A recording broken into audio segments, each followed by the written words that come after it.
Hello, good afternoon, Tampa. All right, let's do that one more time. Good afternoon, Tampa. Yeah, that's what I like to hear. Actually, on that note, before I even get started today, I know that before lunchtime, we can get a little distracted, we can get a little lethargic, maybe need a snack. So I'm going to lead us through an exercise. Some very intelligent psychologists, I'm not one of them, have told us that by walking through a doorway, we can completely change our perspective, our attitude, and our frame of mind. So I'm going to ask you to do something a little unconventional right now. I'm going to ask everyone to stand up where you are. Now I want you to create a doorway with your hands that you're going to walk through. Thought it would have been a little weird if I asked you to leave and come all the way back. So let's bring it up here. Everybody make your little doorway. You can visualize it however you want. I want you to step through that doorway as best you can. You can kind of swim through if that's easier in your chair. Whatever that is. Take a big, deep breath. I can feel the energy shift. All right, now I think you're ready to listen to me talk. Go ahead and take your seats. Today, I'm going to be talking to you about why now is the time to innovate. And I say now because now more than ever, there is money, there is manufacturing, and there is support for the independent entrepreneur. This is particularly relevant in a very small community like Tampa. I say small because I live in New York City. It's not you, it's me. And you have a very unique opportunity given that your ecosystem here is supporting entrepreneurs the way that they are. And I want everyone to take advantage of that. Actually, before coming up here, I had the opportunity to speak with a few of the groups in the back there. There's an economic development council for both Hillsborough County as well as Pasco. They're giving away grants and advice. Take advantage of it. There's also the STEM educators doing some awesome stuff with students if you want to get inspired by young minds. So Tampa, you've got it going on. That's why we're all down here. Very excited to be a part of the First Fest, and gonna get rolling here. I don't have a clicker, so if you see me doing like really weird dance moves, it's also my personality, but it's the way we're gonna go ahead and shift through the deck. People use the term innovation a lot, and it's one of those buzzwords. It's definitely very hot right now. I kind of wanted to define what innovation means to me, and what I think it could and potentially should mean to you and your business. So when I say innovate, or when anybody else says innovate, you should be thinking about solving a need. Need finding is the fundamental design principle in many of the product development companies and ecosystems that exist today.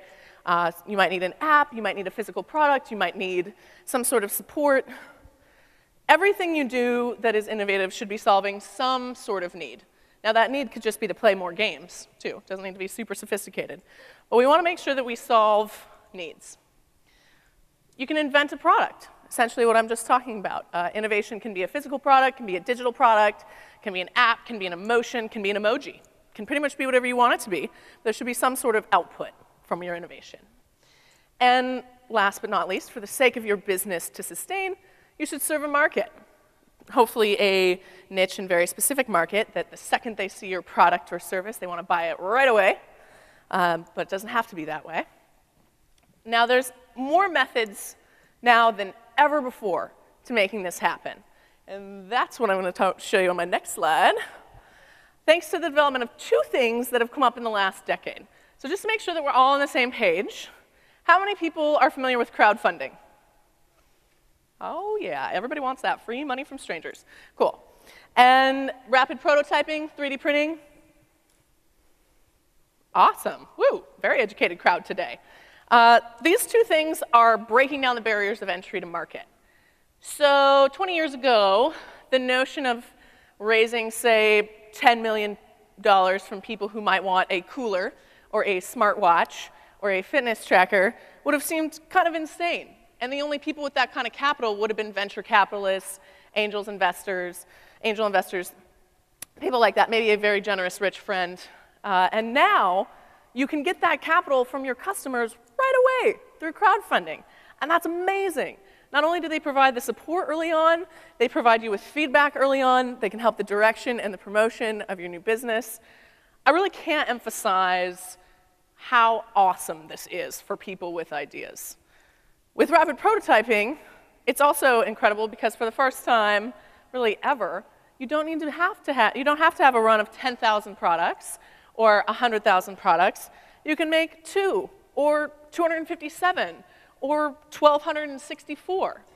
This is made possible through services like Shapeways, where I work, shameless plug, as well as a variety of maker spaces, fab labs. Pretty much anywhere in the world has a creative space where you can find like-minded people and build your first prototype or get that idea out there.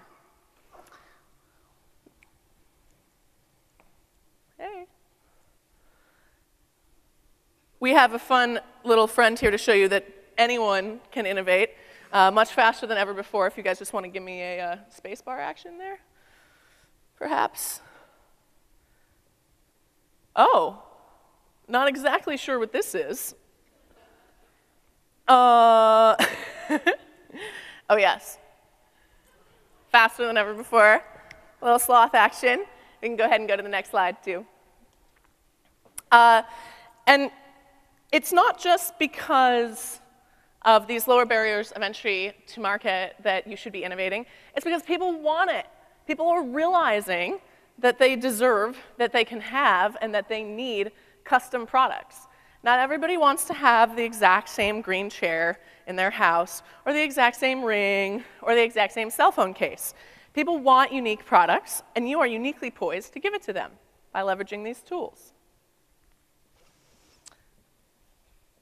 So, how should you start thinking about this? There are so many unique niches in the world today. I would say the individual is celebrated now more than ever before. And I actually heard some of them mentioned in the panel before talking about Minecraft is a crazy fan club of people. We have drone pilots out there. Anyone have a really fun hobby they want to share right now? I'd love to use you as an example. No? Everyone's bashful about their hobbies? Okay. I'll talk about one of my favorite niches, bronies. How many people know what a brony is? Oh, yes. Love seeing that. So for those of you who don't know, bronies are adult men who like My Little Pony. Now, at first this may seem a little strange, but it's really no different than, say, a guy who likes Superman or Spider-Man. It's the same concept. It's a cartoon. The bronies are governed by peace, love, and magic. So they're a particularly lovely community of individuals. And I've had the luxury of working with this particular niche for about the last year and a half now. There will be a little more explanation on that later on in the deck. But I just want to use this as an example of a niche community that you should be targeting. You want to, hi, this is my narcissistic slide. If we could go back to the other one just for a second. That's a niche community, and they have niche needs. So these men who like My Little Pony, these bronies, wanted to make custom My Little Pony characters. So for those of you really familiar with the My Little Pony community, they have OCs. These are their original characters. These are custom avatars that they have. So they had this niche need of wanting to have the toys of their custom avatars, the figurines. They are a niche community, and they, in and of themselves, create this niche market. So there's a sweet spot there, right in the overlap, and the company that I work for, Shapeways, partnered with Hasbro, the toy company, to actually enable all of these bronies to make their own ponies and sell them through our platform.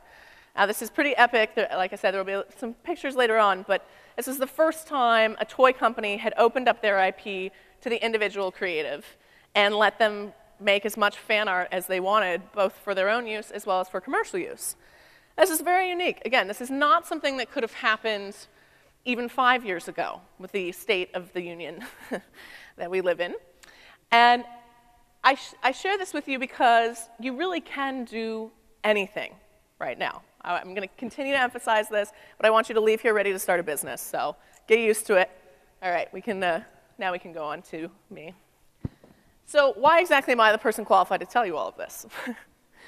I come from a crowdfunding background, hence why I am adamant about the crowdfunding side of things. I worked on a little project called Instacube. Maybe 1 or 2 people in this room have heard of it. It was a living canvas for your Instagram photos. It launched back in the day when crowdfunding was brand new, and we raised $620,000 in 30 days with nothing but a plastic prototype. this product has since shipped and gone to market. But in the meantime, it took a little longer than expected. I've learned the dark side as well. That Austin Chronicle there, I was one of 14 featured panelists speaking about the crowdfunding scam that I ran. I think the Tampa Press actually picked up on that a little bit too. It wasn't actually a scam, but it was dubbed one because hardware is hard. It takes a little bit longer than 3 to 6 months to go to market a lot of the time. It took the team that I was representing about 18 months to get this product out, but I think you can do it faster. I think the ecosystem is even better now. I'm also a big fan of being shameless. If you have an idea, how many people have something they would love to make, take to market, a business they'd like to start? Anyone? Let's talk about the entrepreneurs in the house. Okay, even if it's that little secret idea that you lurk on the back shelf, maybe you tell your friends after a couple cocktails. I think it's fun to have a good idea. I also, well, when you get started, you're going to have to be incredibly shameless. With InstaCube, I ironed on t-shirts and went and pitched technology reporters. A few years ago when I was getting my start in design, I shamelessly photoshopped my head on this ninja body in response to an ad for Marketing Ninja. And I'm the first person to put on a party hat and make a fool of myself when doing promotions for Shapeways. So I encourage you to be human, to be transparent, to be yourself, to be goofy, because if you're anything else, it won't be genuine, it won't sell, you won't be able to build a community around yourself or your idea. So be a goober, it's a good thing. So I love that there's the STEM table in the back for a number of reasons, but if you're sitting there thinking, maybe this isn't for me, maybe I can't innovate, not true. Anyone can innovate. These are students from my alma mater, my middle school alma mater. They were not even alive when I was there, which was a very dating experience, teaching them. And a friend of mine who's a teacher there now and myself gave them a 4-week class, only 4 weeks, and they were able to 3D print their first products. So everything from cell phone cases to rings to accessories. I think there might even be some Minecraft in there. When I'm having a hard day, I look at pictures of kids like this, and there's dozens, hundreds of them actually, that are already taking on the challenges many of us are too afraid to take on ourselves. So get inspired. I know back there they had a high school small business challenge I bet they'd love to tell you about relating to STEM. I'm not sure if there was any 3D printing involved. That'd be cool. But if not, there's local groups here involving kids like this too. You should check it out. All right. So how many people are familiar with Left Shark? Yeah? Okay. So for those of you who maybe missed the Super Bowl halftime show, one of Katy Perry's backup dancers, this fine shark on the left, was a bit out of sync with the dance moves. And it immediately went viral for many reasons. And I could actually probably watch this GIF all day. And what's really fun about something like this in the market today is because it's so much easier to make things and take products to market and get your meme out there almost instantly, there's a giant market for responsive design. So as you can imagine, after this happens, products begin to show up on the internet for Left Shark. In fact, on Shapeways, we had 2. So this, not only is responsive design just straight cash money, let me tell you, these little babies sold like hotcakes for the days after the Super Bowl, but it's also a really fun way to connect with customers. When you have something as fun and relevant as a drunk shark costume floating around, you can really engage just about everybody for a good laugh. This turned into quite a scenario. Fernando, the designer here, he actually lives in Orlando, so real close. If you guys ever want to see some of his great memes, I have a few more in the queue here. But he ended up getting in a lawsuit with Katy Perry because she tried to pretend that she copywrote the shark costume. Trademarking a shark costume is a little ambiguous for anyone here who's familiar with IP. So needless to say, he prevailed. The Left Shark lives on. This and many iterations are for sale on Shapeways right now. And we'll show you a few more creations here, a few more examples of responsive design that I happen to love. Anyone familiar with Bridgegate?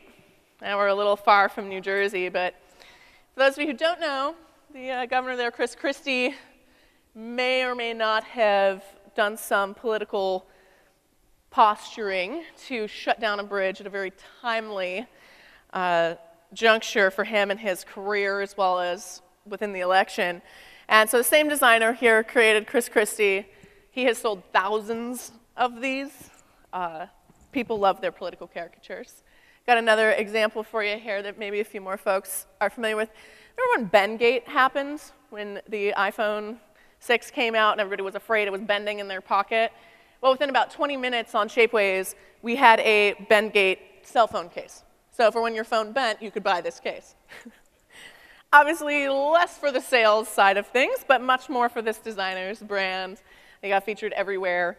So it's an example of why having a sense of humor as well as being quick and kind of jumping on the bandwagon can be really beneficial for whatever it is that you're trying to do.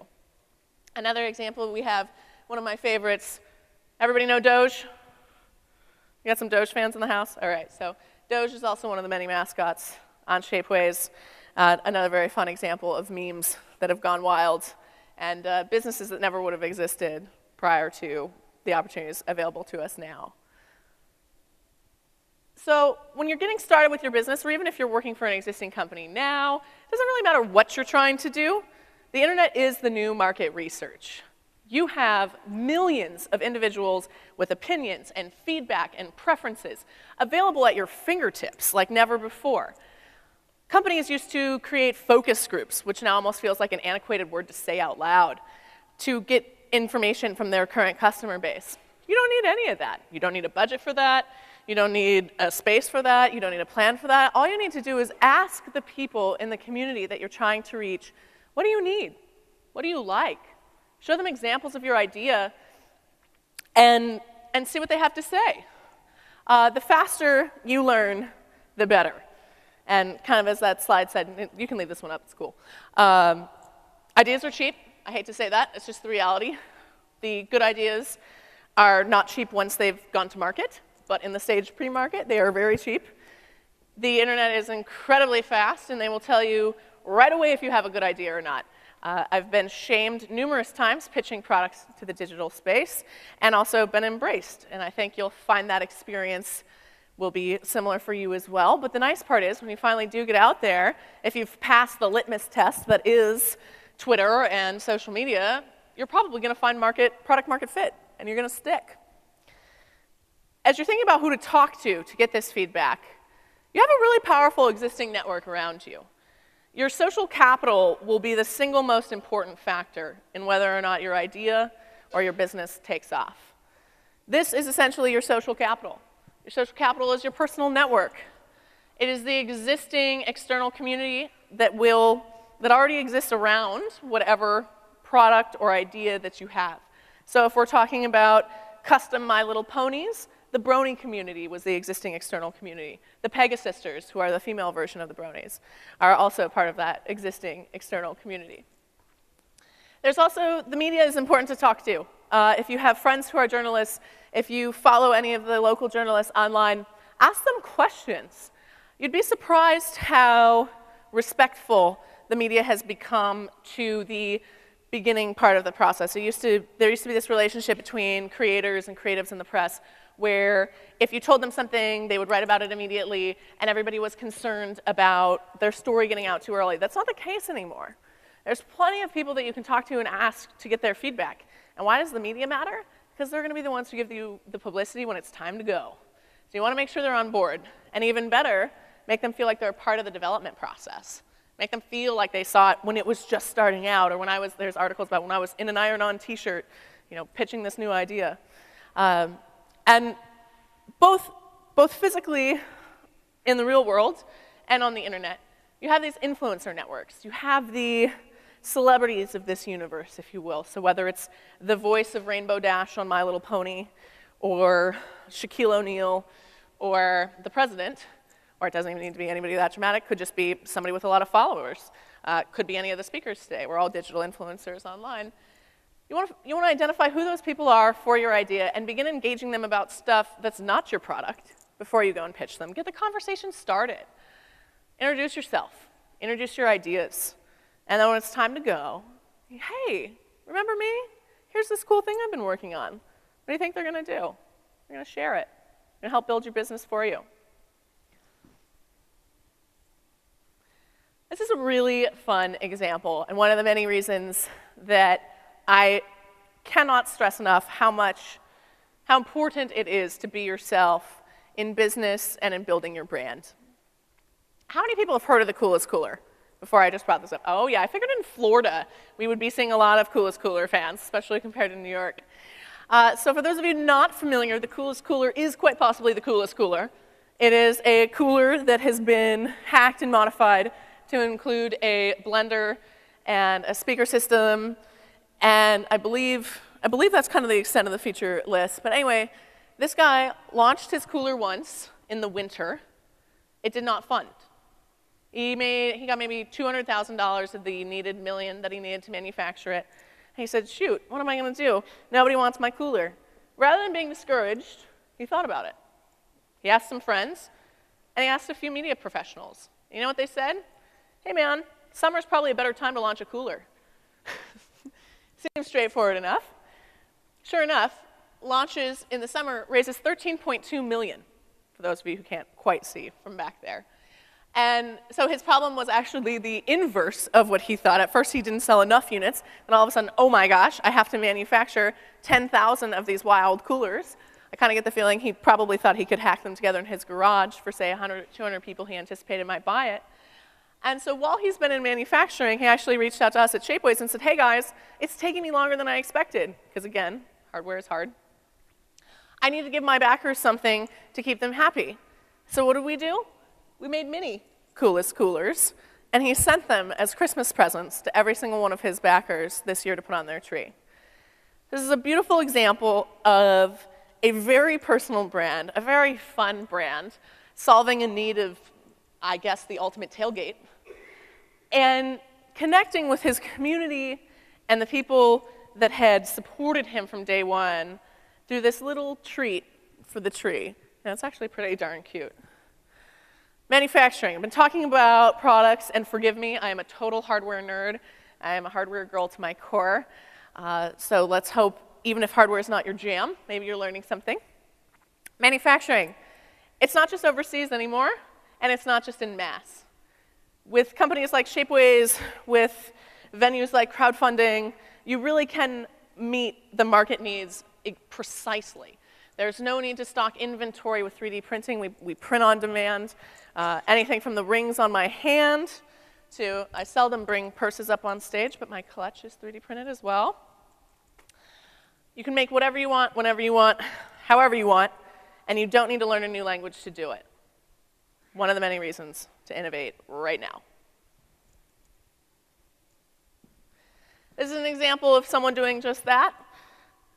Lucas is actively manufacturing his bracelets in this photograph. Definitely does not look like a crazy experience in a factory or anything like that. He designs his 3D work on his computer and prints out these beautiful metals. Yes, we can 3D print in metal. I have examples on me if you want to come up and take a look later. He also happens to be a model. He's a modeling modeler, if that's even possible. It's really convenient for his product shots. We can go ahead. The other thing is you don't have to be super talented at whatever it is you're trying to do. So let's say you want to develop an app, but you don't know how to code. Or you want to make a product, but you don't know how to 3D model. That's okay. There's plenty of people out there who would love to team up with you and be that resource. Don't be afraid to ask for help. You can't get what you don't ask for. I cannot stress that enough. And from what I've learned from only being here a few hours, I can tell you there's a lot of people here in Tampa who want to help you out, which is incredible. So here's an example of someone sent me these sketches. I paired them up with a designer, and a few weeks later, ta-da, they had 3 prototypes to test out their bottle opener that they wanted to make. Prototyping and iterating will be a part of every process, of every business, of every product that you make. If you have figured out how to get it right the first time, every time, well, then I'd love to meet you and get that superpower, because that is just not the way the world works. For most of us, I should say. And we learn. Each time we iterate, each time we prototype, we learn. Just since I've been talking about Shapeways, Figured I'd let you know exactly what we offer and why it could potentially power your business. This isn't necessarily a plug. We just happen to be the biggest and best service for 3D printing. It's nothing personal. It's just a reality. So you can order in any one of our 50 different materials. You can instantly upload. You can see the price right away. You can create 3D objects on our platform using our apps on shapeways.com right now. You can use things like Tinkercad, Blender, SketchUp. They're all free. I have some examples of stuff that I've modeled that I brought with me today, too. So that means that anyone, I'm not a designer by trade, I am not an engineer by trade, I'm a hustler by trade. And 3D printing has made it possible for me to manufacture things. So I'm telling you from experience, you too can make things. And that can just be a coffee cup, or a beautiful ring for some friends, or a custom gift for your bridesmaids at a wedding. It can be really anything you can imagine. To prove that I'm not the only one who says this, this is a company called Gotham Smith. These guys do really fun cufflinks and jewelry, largely for men. And I really just love this line because it essentially sums up where the whole market is at. And this isn't just through 3D printing. This is the go-to-market strategy world in general. It costs us no more than a few dates to bring a product to market. Now that's amazing. I think any entrepreneur and innovator would let you know that they would certainly go on a few bad dates if it meant they could have their next big, bright idea make it to market. Of the shop owners on Shapeways, 70% spent less than $100 to start their business. I think one of the greatest barriers of entry for entrepreneurs is assuming that you have to have capital going in day one to get your idea off the ground. It's no longer the case. You can get started with whatever cash is in your wallet, or whatever cash isn't in your wallet, quite frankly. All it takes is an idea, some drive, ambition, and you can do anything. But the key to that is putting your community first. If you don't put your community first, they will move on to the next best thing and move on to someone who does.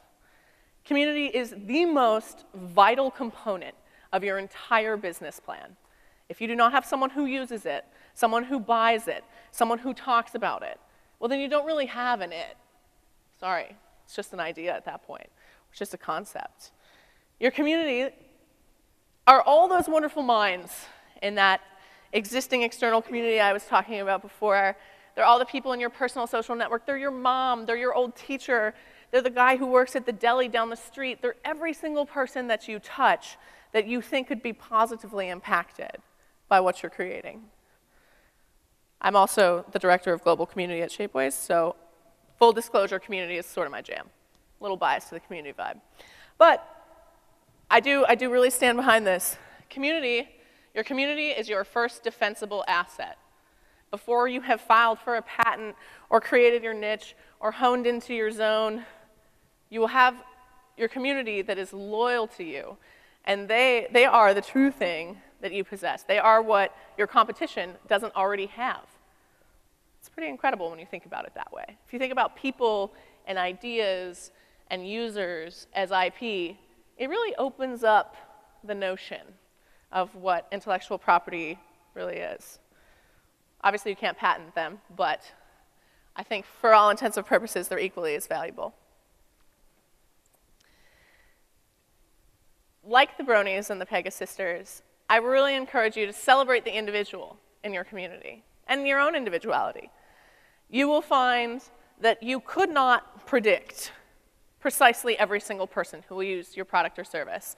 You might have a pretty good target demographic. You might have really done your market research and figured out who might be interested in what you're talking about. But I can tell you, there will be some surprises. When I started working at Shapeways, I did not expect the Bronies. They came out of left field. I did not expect us to become the #1 manufacturer for drone accessories for DJI parts. I did not expect to be printing miniature trains by the thousands. I didn't know there were that many people into them. Forgive me. I can guarantee you will find people like this in your community. And you should celebrate that. Don't try and, just because you may have targeted type A personalities who use a lot of consumer electronics and need an app for organization, just because that was your core group doesn't mean that the whimsical Burning Man team building a UFO won't need that productivity app just as much. Keep that in mind. Celebrate that.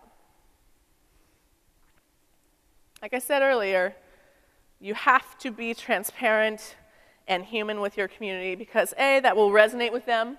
They will tell your story if it feels personal to them.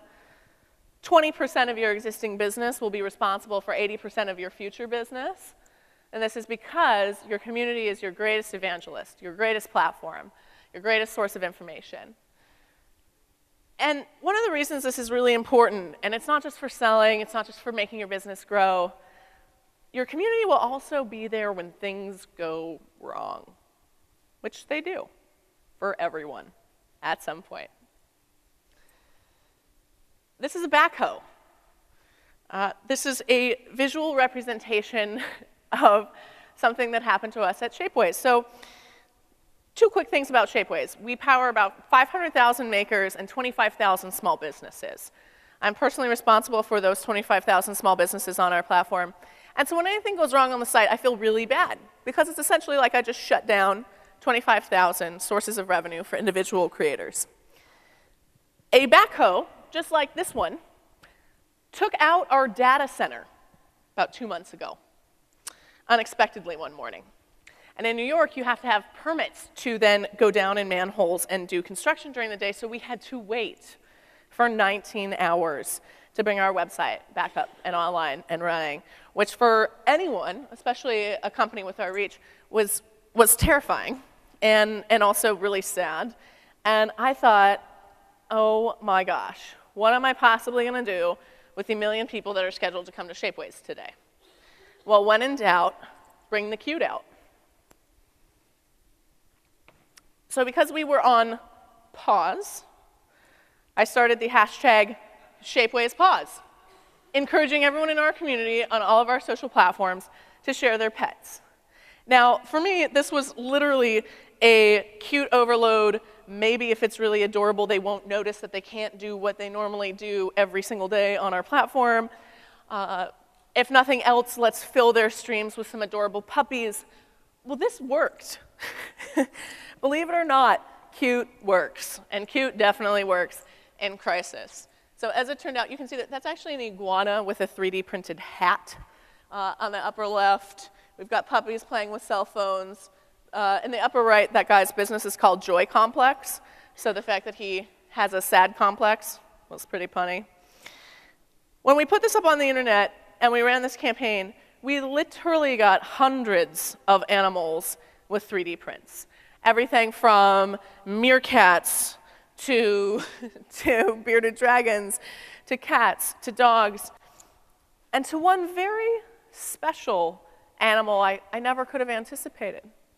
It was December 20th, and we're approaching the holiday season. And about midway through this fiasco, I saw an animal that resembled a deer, but was a little bit more. Someone shared their reindeer, which led me to the next experience that came as a result of this. So this reindeer gets posted, and I'm kind of in shock because I'm literally pretty much having an anxiety attack with the length of time that our site is down. And then I see this reindeer, and I see Santa. There's a picture of Santa. You always kind of feel good when you see Santa. Santa actually has a belt buckle with a 3D printed reindeer on it that we have manufactured, modeled after Kai, his reindeer here. And so the wheels start turning. It's December 20th. We really kind of need to give the community something after we've been down right before Christmas, kind of nerve-wracking time. So we asked Santa to come to the factory. We have 2 factories at Shapeways. We have one in Queens, and we have one in Eindhoven in the Netherlands. For those of you not familiar, according to lore, Santa is actually from Holland, so it's particularly unique. So as a result of this downtime, we did eventually come back up. The site's working today, but this is the most important thing that comes out. What could have been a total crisis turns into Santa and his reindeer coming to our factory on Christmas Eve. All for free, all just to come say hi, all just because they're fans of Shapeways and because they're valued members of our community. So we ended up doing this factory tour. I mean, literally, those are bags of SLS white nylon powder about to go into a giant industrial printer behind Santa there. And whether you can see it or not, I'm in the bottom right corner here. We're on Skype. It's about 3 in the morning, New York time, in early morning, Christmas Eve in Eindhoven in the Netherlands. I'm so excited, I might just pass out. It's everyone's dream come true, I think, if you're a believer in Santa, to have something like this transpire. So this is a great example, and our community loved this. We're actually nominated for a Shorty Award for this particular social media endeavor this year. And it's just a really touching example of how something that was awful, our longest site downtime in history, save for Hurricane Sandy, turns into a Christmas miracle. You just never know when your failure is going to turn into something magical. So don't be afraid of it. So what does Santa, reindeer, community, what does this all mean for innovation?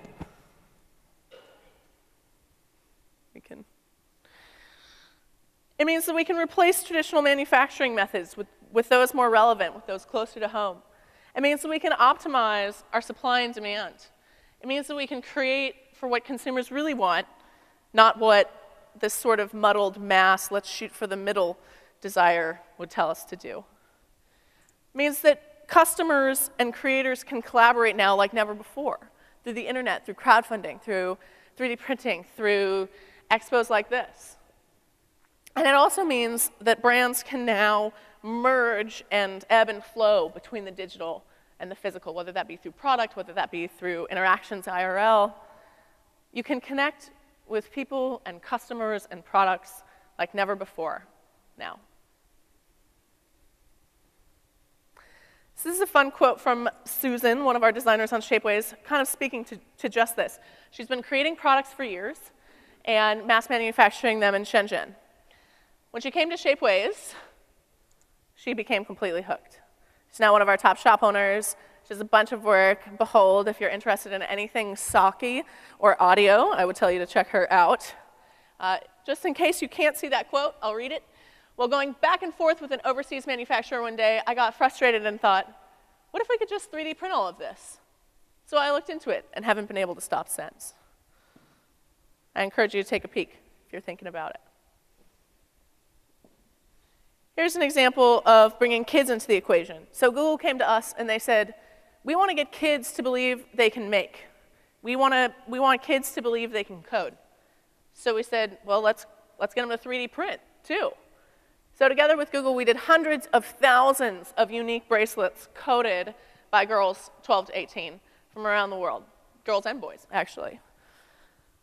It's a beautiful example of an app that took about 2 days to put together, bracelets that took just hours to print, and minds that were blown immediately. Good ideas don't always have to be the most profitable ones. They can just be the most inspiring. This was a really beautiful initiative.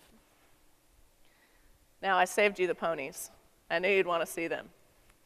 Here are some great examples of the custom My Little Ponies created by the Bronies on our site.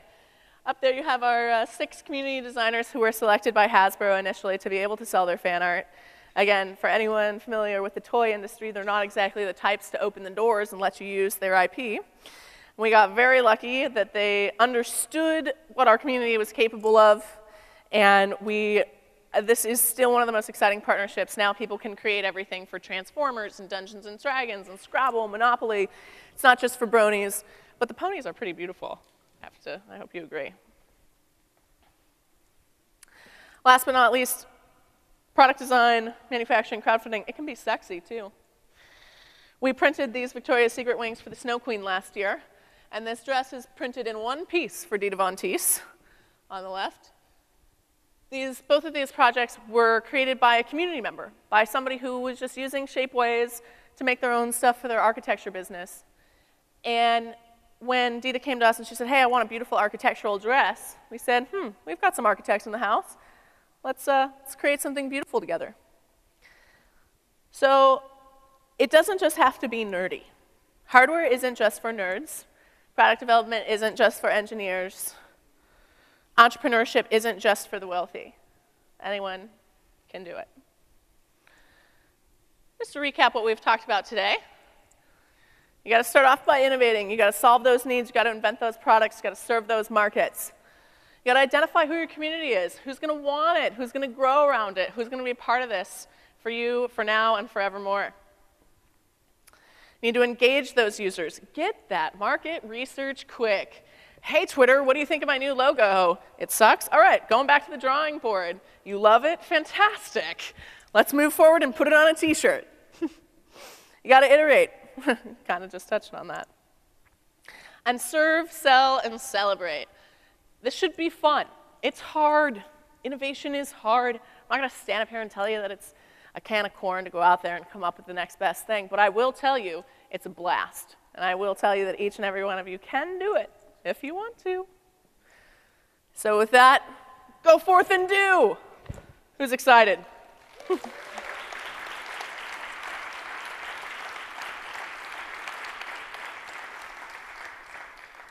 All right, so I believe we have a little bit of time for some questions. Yeah. So it depends on if we're talking about in one piece or total. So in one piece, about the biggest thing we can do is a dress. It's a P700, which is a large industrial 3D printer, the type that we use to selectively laser sinter at Shapeways. Is about the tray size is about the size of your torso. So if you can think of anything that you can scrunch down, because as long as there's about 3 millimeters between pieces, you can crumple it together. So my dress actually is a great example of something that could be compressed, printed, and then pulled out in a grand unveiling like paleontologists would have. And in terms of things that people are printing today that are giant, we're seeing 3D printed houses in China. Yeah, and concrete. You can 3D print concrete. You can print wood, porcelain. It really just depends. Every day, my mind is pretty much blown by what people are making through this process. Yeah. The ponies cost between 12 and 19 bucks to produce. Anywhere from 20 to 35, depending on their margin. Yeah.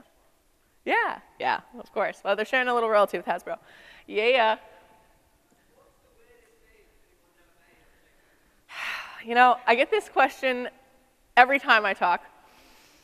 My definition of weird is so different now than it was before I started working at Shapeways. I would say, so to give you background, we get about 120,000 uploads a month. We've printed over 3 million unique products. So I've seen some shit, let me tell you. One of the weirdest things, okay, so one I will just allude to, and the other I will describe. So first of all, I think one of the stranger things I just saw coming out of the printer the other day, just before I was leaving, was Barack Obama riding a Velociraptor with an AK-47 with a cat with laser eyes in his other hand. It was just kind of this, like, talk about the ultimate meme, just mashup. What can we throw on a dinosaur with the president? Pretty wild, just kind of like odd, but kind of cool. Like, I then kind of wanted it for my desk, so there's also that. But I think perhaps the weirdest things, and I'll spare the individuals involved for the sake of their dignity. So 3D scanning has become really popular. People scan their families, they take selfies, they scan their body parts, they try and print them. Even better yet, sometimes they try and sell them. We're a family-friendly site at Shapeways, so we let some things go for the sake of art, but for the most part, we try and keep it PG-13. But let me tell you, if it's on your body, I have seen it scanned and 3D printed. Period. What other questions can I answer for you? Anyone? Yeah. It's a great question. Depending on material, I would say it's around 10,000 units. So we can usually get you to that point where you're so far proven out that it makes sense to spend that 40, 50 grand to go tool up. Yeah. Anyone? Yeah.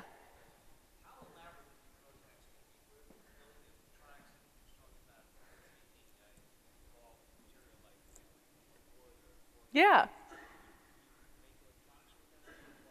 Yeah, so the question is, just for those of you who can't hear in the back, how sophisticated, how complex of products can we create using 3D printing right now? It is largely single material right now, so everything from plastic to platinum. But we're actually, right now, we just started working with a circuit 3D printer called Voxel 8 out of the MIT lab. So we can actually print working drones and little quadcopters, things like that. And I actually think in the next 5 years, that's the biggest space of growth we'll see. Yes, yes, they are printed. It's happening. It is happening. And it's happening in like 30 minutes. Like, it's very fast. Yeah, scary, awesome, depends on how geeky you are. Kind of depends on how you felt about the AI panel, I guess. All right, well, for those of you who are curious to see any of my 3D printed objects, I will be around. I'll actually be back on stage to talk about being a lady in business, too. Thank you all for having me. Tampa, you are beautiful. You are awesome. Take care.